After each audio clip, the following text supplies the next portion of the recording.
Szahi emberek! Ez egy újabb Sprocket videó. Az a helyzet, hogy a mikrofonomat nem szállították ki. Azt írja, hogy megérkezett és át van véve, de nálam mikrofon nincs. Csak egy nagy rakás csalódottság és mérgesség. És ezzel még csak nem is tudok mit csinálni, szóval egy jó darabig a Google fordító narrálását kell hallgatnotok. De ez a bejelentés mellett van egy jó hírem is, mégpedig az, hogy csak basztatlak titeket.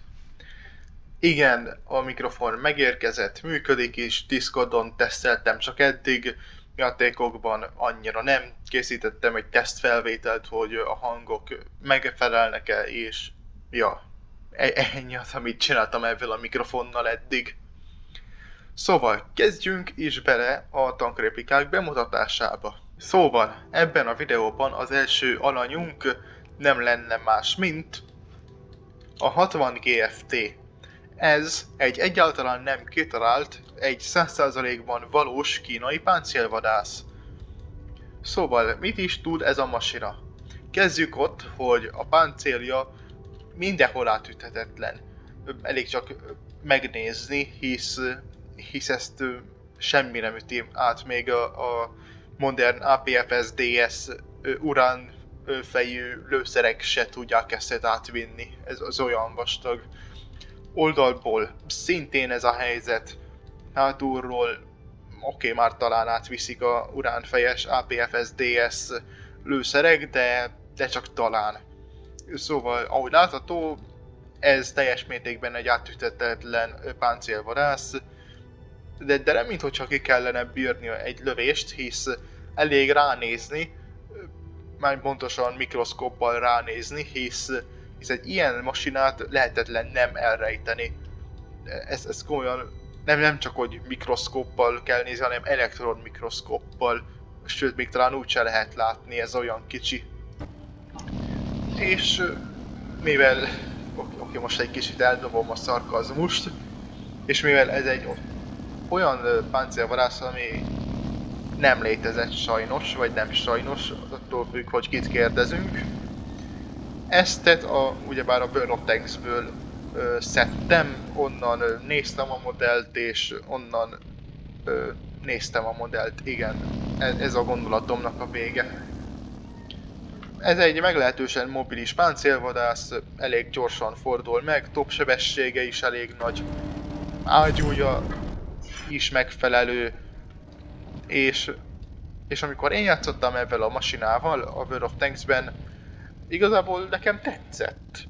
Igaz, akkora voltam, mint egy tier 7-es heavy tank, japán heavy tank, és amikor felszpotolódtam, azonnal meghaltam. De azt leszámítva, az ágyú, az teljes mértékben működött. Lehet azért, mert Mao Zedongnak a vaskeze irányította az összes lőszeremet a ellenfeleim gyenge pontjai felé, hasonló módon, mint ahogyan a orosz tankoknak Sztálin vezeti az ellenfelei felé a lőszereket. De mindegy, ez egy erős kommunista harci fegyver, ami a kommunizmus erejével terjeszti a kommunizmust, mert kommunizmus.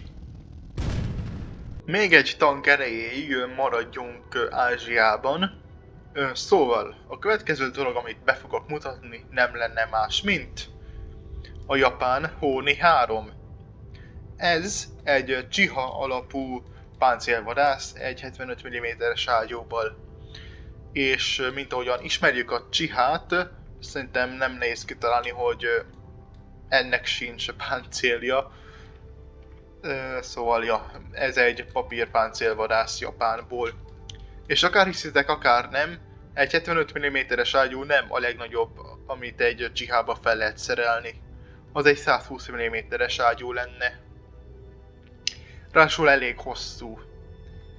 Szóval, ja, hát én azt biztos nem építem meg. Mindegy is. Szóval, mit is tud ez a Honi 3? Mindent, amit egy anime protagonista tud. Van plot armorja, és az anime istenek vele vannak minden csatában, szóval egy ellenfélnek nincs esélye, amikor ez ellen kerül, mert így működnek a dolgok, főleg animékben, és minden japán tanknak az oldalán van az anime ereje, szóval kérdéstelen, hogy ez valóban egy brutális tank, legjobb páncélvadász, legjobb dolog, amit ebben a videóban be tudok mutatni. Egy kis méret bemutatásért itt van egy toldi. Ahogy látható, a Chiha páncélvadász verziója, a Hóni 3 nem sokkal nagyobb. És hogyha már a toldiról van szó, a következő alanyunk ebben a videóban nem lenne más, mint a toldi páncélvadász. Igen, ezt is megcsináltam. Szóval, ez ugyebár egy páncélvadász, ami a toldinak a alvázára épült. Szerintem a tank neve mindent elárul. És talán még toldi marderként is ismerhetitek. Hisz a fegyverpajzsal együtt konkrétan egy marderról lett letépve, és rárakva egy toldira. Az, hogy egy toldi tankteste mit tud, amit egy egyszerű marder tanktest nem, ötletem sincs, de mindegy. És ahogy látható, miért kapcsolom ezt mindig be? Ahogy látható, az ágyú kicsit furán néz ki, ne kérdezzétek miért így csináltam, meg ötletem sincs. És amit még lehet látni az az, hogy nyitott a tanktest. Ja. Szóval ennél a tanknál használtam ezt a Constraints funkciót a löveg pajzsnál, 15 fok jobbra, 15 fok balra, és ugyanez van a ágyúnál is, ami csak egy torony elfordítva. Itt is 12 fok ágyú emelkedés és 6 fok ágyú süllyedés. Szóval ja, ez egy toldi páncélvadász, ami teljes mértékben összekeverhető egy marderrel, mert teljesen ugyanúgy néz ki. Hát nem is a semmiért kapja a toldi marder nevet ez a gép. És hát ja, nem nagyon tudok mit hozzászólni a legtöbb tankhoz, mert nincs mit. Mindegy is, szóval ahogy eddig láthatjuk, mind a három eddig bemutatott tanknak papírpáncélzata volt. Na most változtassuk meg ezt a mintát egy kicsit. Szóval, a következő masina, amit beszeretnék mutatni, egy fokkal már páncélozottabb lesz az előző tankoknál, és ez nem lenne más, mint az ARL 40. Vagy ahogyan a legtöbben ismerhetjük, a krumpli. Hát miért is ismerjük így? Mert krumpli alakja van. Szerintem ez eléggé logikus. Oké, szóval, mit is tud ez a krumpli? Szóval hát ugyebár a krumpli az egy nagyon sokrétű zöldség, nagyon sokféle módon el lehet készíteni, lehet szeletelni, lehet kockázni, lehet egészbe hagyni, sőt meg se kell hámozni néha, akár még úgy ahogy van a földből kivéve, még sarasan meg is lehet enni. Tudom, nagyon jól már ettem saras krumplit, frissen a földből. Mindegy. Szóval, a krumplik ugyebár, ahogy most elmagyaráztam, nagyon sokrétűek, ugyanúgy, ahogy ez a krumpli nevű tank is. Szóval a legjobb taktika a sok közül, amit lehet vele használni, az ez. Visszavonulni. Hátrafele. Értitek, mert ez egy francia tank, és ez vicces.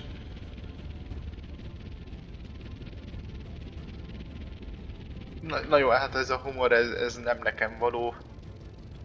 Mindegy, szóval ez egy francia tank.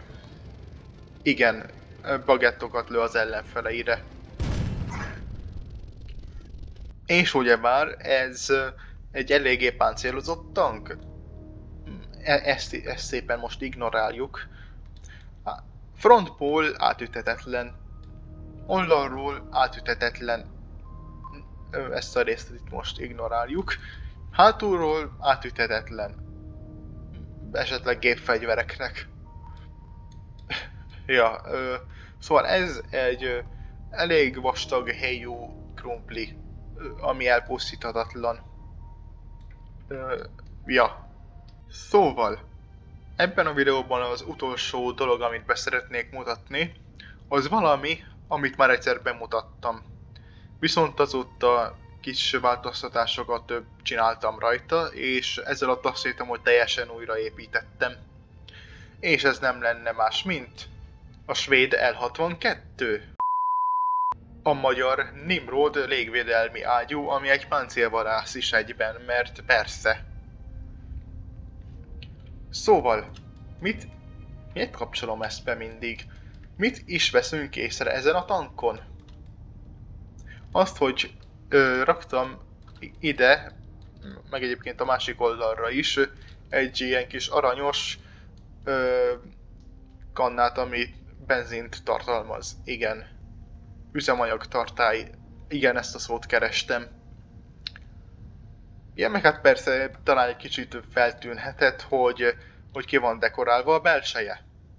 Ülések történelmileg pontosak, hátul ez a nyílás, ahonnan kijönnek a elhasznált lőszerhüvelyek. Ez is történelmileg pontos dolog ebben a toronyban. És minden más pedig nem. Szóval ágyú nem történelmileg pontos, viszont az már igen, hogy 4 lőszert tud lönni egymás után. Szóval ja. És ugyebár ennél is ugyanazt csináltam meg, mint az előbb bemutatott toldi páncélvadásznál. Van egy torony, csak most ez 360 fokban fordul el, és az ágyú egy külön torony, ami el van forgatva. És hát ugyebár ez egy légvédelmi ágyú főleg, meg mellékállásban páncélvadász, de nagyon rossz munkát végzett ebben a szerepkörben. Hát van egy kis ágyús süllyedése, de ennél sokkal jobb az ágyú emelkedése, és ez meglehetősen komikus látványt nyújt, mit nem mondjak. Szóval ja, ebben lehet repülőkre lőni. Mondjuk ebben a játékban nincsenek repülők, de a játékfejlesztője mondott valami olyasmit egyszer valamikor réges-régen, hogy lesz egy olyan szenárió, ahol repülőkre kell lőni légvédelmi ágyúinkkal. És hát ahhoz a szenárióhoz, majd egyszer valamikor egyáltalán kijön, ez a tank rendkívüli... More, a torkom baszakszik. Szóval ahhoz a szenárióhoz ez a jármű rendkívül ilyen teljesítene. És mivel a torkom már kezdi feladni magát, nem húzom tovább a szót, ennyi is lenne ez a videó. De még mielőtt elköszönnék, van egy kis komolyabb bejelenteni valóm. Egy szót mondok, burnout. Ez annak köszönhető, hogy van 1000 órám ebben a játékban, és mostanában így nagyon már nem játszom, mert burnout. Igen, ez az okom. Szóval következő videó, meg lehet, hogy az utáni, mondjuk az már nem biztos, de a következő 100%-ban nem összprokit lesz. Mert ugyebár 1000 óra után egy kis pihenő nem árt. Főleg úgy, hogy majdnem, hogy 1 éve csak ez a játék szerepel a csatornán, egy kis szünetekkel. Na hát, kell egy kis pihenő mindentől. Szóval ennyi is volt ez a videó. Ha tetszett, dislike. More feladja magát a hangom, mint a előbb bemutatott krumpli tank, aki a viccekkel most félretéve. Ennyi is volt ez a videó, ha tetszett, dislike, ha nem dislike, aki akar le is iratkozhat. Csőztök!